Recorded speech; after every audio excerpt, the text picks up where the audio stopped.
Hello mga ka-dreamers! Welcome back to my channel. This is RP Casalon and I'm your co-dreamer here in United States of America. Please keep watching and sharing my videos. At sa lahat po ng mga bago, please don't forget to hit the like and subscribe button for more videos.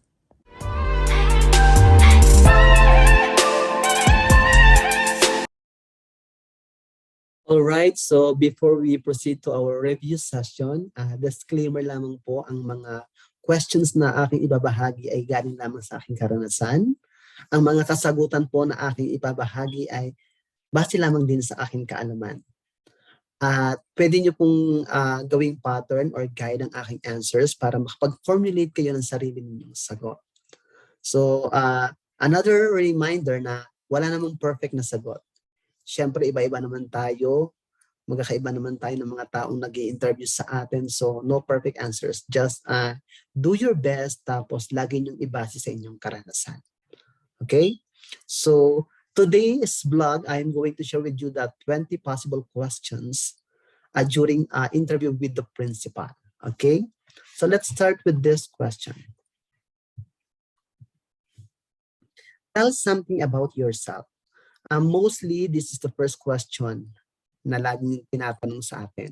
So I would suggest na kapag sasagutin mo ang tanong na ito, you should have three important parts, which are about yourself, about your educational attainment, of what kind of teacher are you, elementary, high school, tell it, then your teaching experiences, and you say experiences mo include what are the subjects you've been teaching back in the Philippines. So I answered this question this way.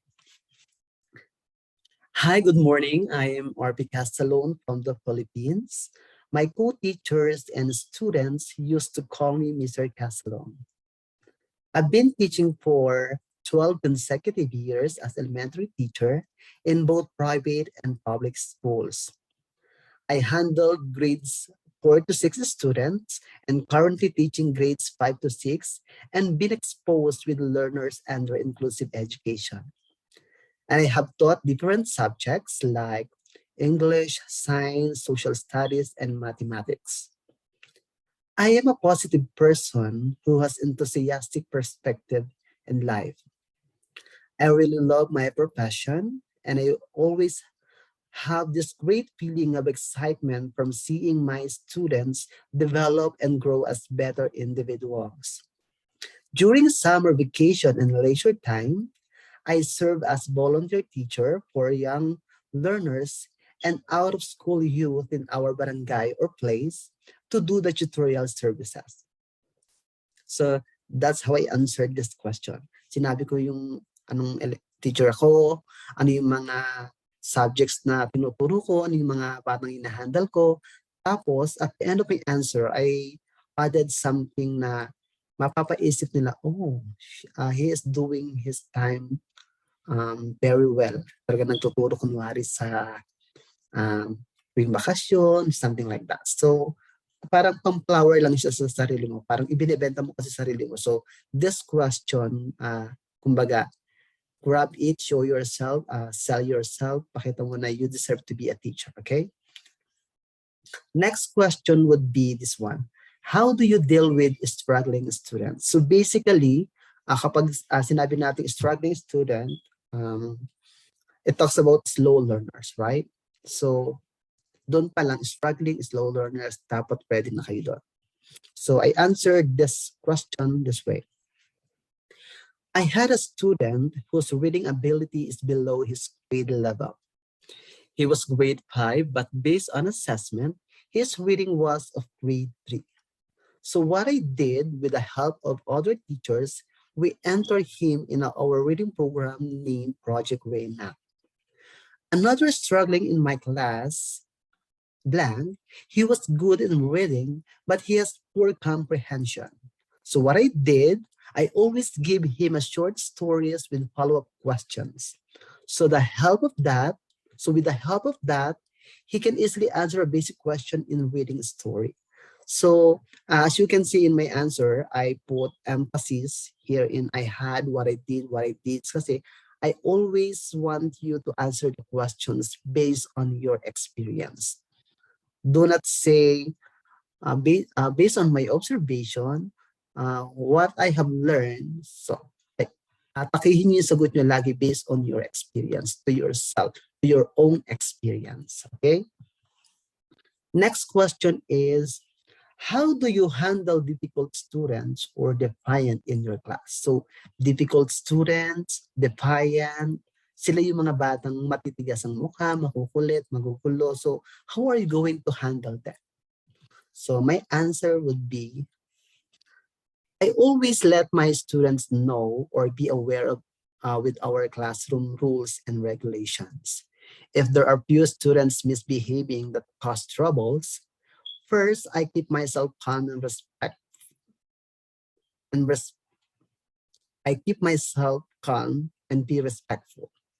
Then I will get their attention right away and we will discuss the problem privately because I don't want to humiliate my students in front of their classmates. Then I will do and follow our rules and regulations in class. And I will communicate with their parents with regards to the problem. So the the the tricky in this question is kasi ang tatanungin nila, they are misbehaving right away. So what are the things you need to do? Hindi pwedeng sasagot ko kasi dito, I will be aware of classroom rules and management. So very broad ng sagot ko. So in your classroom management, what particular classroom management ang gagawin mo? State mo dyan. Like for example, I will let my students set aside in the corner of my classroom, something like that. So be particular. So medyo sablay ang sagot ko dito pero you can get ideas, okay? Next is, what kind of classroom management plan would you implement? So classroom management. So kailangan meron ka ng naka-secured na answer sa iyong isipan para every time you heard this word, mayroon kang isasagot. So my answer would be, I use proactive approach, letting my students know what we expect of them by giving rules for the classroom, procedure for everything goes inside the room, and by giving consequences and rewards. By this, it will give the students a sense of responsibility and accountability, and they will become well-mannered individuals. So in my answer, I colored the word proactive approach. It's like parang quoted words siya or praise na, oh, he has unique way of classroom management, something like that. Then at the end of my answer, if you presented negative in your answer on the beginning of your answer, always support it with positive one. So like this one, by giving consequences and rewards. So what will happen? So something like that. Next question is, what are the instructional strategies that you may use in teaching? So here, instructional strategies, so differentiation, ano yung mga strategies or techniques na ginagamit mo sa pagtuturo. So my answer is, I have used instructional strategies such as differentiated instructions, modifying curriculum, cooperative learning, and by giving them worthwhile activities and engaging them to real-life situations. Differentiated instruction, I make use of different activities that will cater various learning styles and levels of my learners. Modifying curriculum by simplifying the lessons that will be suited to my learners. Cooperative learning, wherein every member of the group equally did contribute for them to be able to successfully accomplish the task given to them. So here in my answer, napakahaba ng sagot ko. So what, naalala ko kasi ng sagot ko, talagang ito yung sinagot ko. So ang ginawa ko, differentiated instruction, then I gave example. Modifying curriculum, I gave example. So cooperative learning, I gave example. So ang haba niya, pero kung spontaneous naman yung pagsasalita mo, hindi naman siya ganun kahaba. Naalala ko lang din na Ito yung question na napawaw sila sa akin kasi parang parang ano, ang dami kong alam kunwari, sasagot ko na yan. Parang ang tingin nila, ang dami kong alam. So yan. Number 6 is how do you deal with parents or interaction with students and parents? So here, the answer would be parents should always be considered as your partners in their child's development. I should have constant communications and work hand in hand.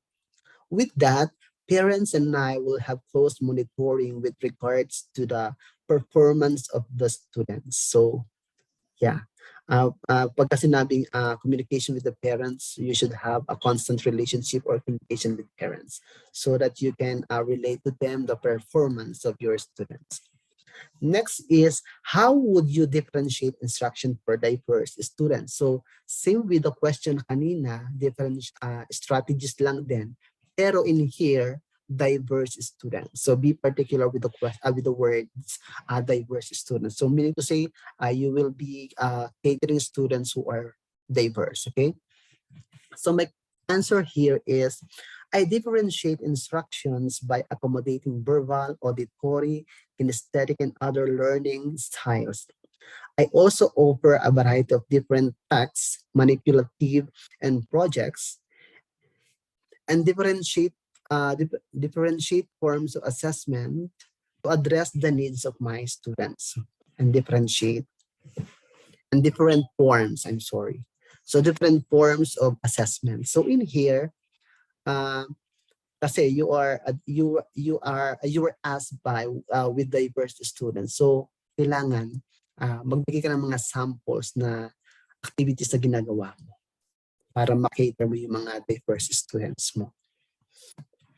Next is, how ready and prepared are you to work in the US? So syempre, how ready you are, ha? Kaya kailangan ibenta mo yung sarili mo na you are ready, ha? Okay, so I answered this question this way. Honestly, I worked hard for this opportunity. I invested time and effort. I did research tests and I'm very much willing to work and experience the culture there in America. And I can say that I'm ready to work there because my passion is teaching is always in me. Ever since I started my application here in the US, my principal knows about it. And she always supports me all the way. So for she knows that whatever learnings I will be getting from working there in the US will be shared to my students here when I get back home. So that's how I answered that question. So be honest lang. Next is, share your great experience as a teacher in the recent years. So I would suggest na i-share niyo yung mga accomplishment ninyo as a teacher dyan sa kahit yung mga simple contest as a coach, i-share ninyo. So in me, ayun lang din ang ginawa ko. So ang shinare ko, my great experience as a teacher is that I was able to help my students learn the things they don't know. And I was able to develop myself as a teacher. Honestly, I was able to create my own reading program in our school that caters students who are struggling in reading. This program helps those students to read and gave me recognitions for being the proponent of the program. That is something great experience of mine as a teacher. So yan. Meron talaga yan. Tunay po yan. Nagawa ko yan. Next is number 10. What would you do if students don't understand your lesson? So it's like about students who are struggling in getting your lesson. So slow learners. So the answer would be, I usually do reteach using different strategies. I identify what students know and check if the students get understand lesson and have a remedial session for them. So yeah, that's the usual thing na ginagawa ko. Kapag hindi na gets, pupunta mo, bibigyan mo ng konting review, remediation, something like that. 11th question is, what assessment methods do you use or have you used? So, assessment. So, ito yung lagi sa evaluation na ginagawa natin. Okay? So, in my class, I usually use assessment tasks like summative tests, role-playing, cooperative work or groupings, and individual recitation. So yeah, I assess my students using these things, okay? 12, if I'm going to visit your class, what activity or situation I could see in your class? So natanong talaga sa akin itong tanong na ito. So sabi ko, for sure, I'm having my class discussion and group activities where my students are participating actively. So ayan, because it's like it is a question that is not part of my reviewer, kaya nakulat ako sa tanong na yan. Okay, 13, what is your philosophy in teaching as a teacher? So yung question na ito, hindi naman ito laging tinatanong, pero talaga na-experience ko rin ito sa isa sa mga school district na nag-interview sa akin. What is your philosophy in teaching as a teacher? Ito yung lagi kong sinasagot. My philosophy in teaching as a teacher is to make my students feel happy while learning in my classroom. I always make sure that my classroom environment is conducive to learning. Yeah, yan yung sagot ko. At least yan, hindi ko na yung binabago. Yun naman talaga yung ginagawa ko. Then 14, are you familiar with common core state standards? So with this question, kailangan kung anong state ka, i-research mo na siya agad kasi each state here has common core state standard. So kailangan mo maging familiar ahead of time sa interview mo. So for the general answer, ito lang yung sinabi ko dyan or ginawa ko. This is the clear set of shared goals, guidelines, and standards to help teachers ensure that the students have 21st century skills, knowledge, and be successful in all subject areas like math and English. So yun. General answer yan, you can use it. Number 15, what are your strengths as a teacher? Yan, lagi rin itong tinatanong. So what are your strengths? At ano yung sagot ko rito? Wait, ato. So my answer was, my strengths as a teacher is that I have this adaptive behavior or adaptability where I can set or adjust myself in any changes in my workplace or environment with new people and even country. So yung sagot ko dito, very broad, adaptive behavior. So maybe you can add what particular action or situation that you can see that you are very adaptive. Yeah. 16, what are your weaknesses as a teacher? Yeah, if there is a weakness, a strength, may weakness din na tanong. Pero sometimes, pinagsasama lang nila to sa isang question. What are your strengths and weaknesses as a teacher? Pero ang ginawa ko, pinaghiwalay ko lang kasi minsan magkahiwalay din talaga siya. So what are your weaknesses as a teacher? So my answer was, I am very shy and quiet. And sometimes I'm slow to action because I always consider things before I start. I am very detailed and I want to have clear strategy, but I'm so happy because little by little I was able to overcome those things by engaging myself in group activities. I participate actively, and most of all, I was able to have a good time management. So here, state your weakness or weaknesses, then at the end of your answer, state how did you overcome your weaknesses. Yan yun. Kaya nilagyan ko ng yellow color kasi yung way ko kung paano siya na-overcome. 17, how do you integrate ICT in your lesson? So ito, napakasimple lang naman ang tanong na ito. How do you integrate ICT? So my answer is, so mostly I integrate ICT as my additional resources like in class discussion, activities, and I usually use it to have more engaging teaching learning process. Ayan. So yung sasagot kong teaching learning process, you can state more specific activities para mas maganda. Masyadong napa-broaden sagot ko dyan. So 18, so ito naman, Natatanong din to sa regular kasi syempre meron tayong mga inclusive education, but this question is for a special education teacher. So what is IEP? So here, if you are applying for a special education teacher position, you should know this. You should have ideas about it. And how are you going to conduct this? Who are the people involved in IEP? You should prepare for this because the interviewers will attest you if you are knowledgeable enough when it comes to IEP. So IEP, Individualized Education Plan. So my answer is, syempre, binenta ko lang din ang sarili ko dito. So I have already experienced doing an IEP meeting as a teacher, together with the principal, parents, with other professionals. So this particular plan is to assure the annual goals for the students. So, ayan. So, ibig sabihin, experience, naranasan. So, ibig sabihin, may experience talaga siya. So, 19, itong question na to, naalala ko, I was interviewed in Colorado District.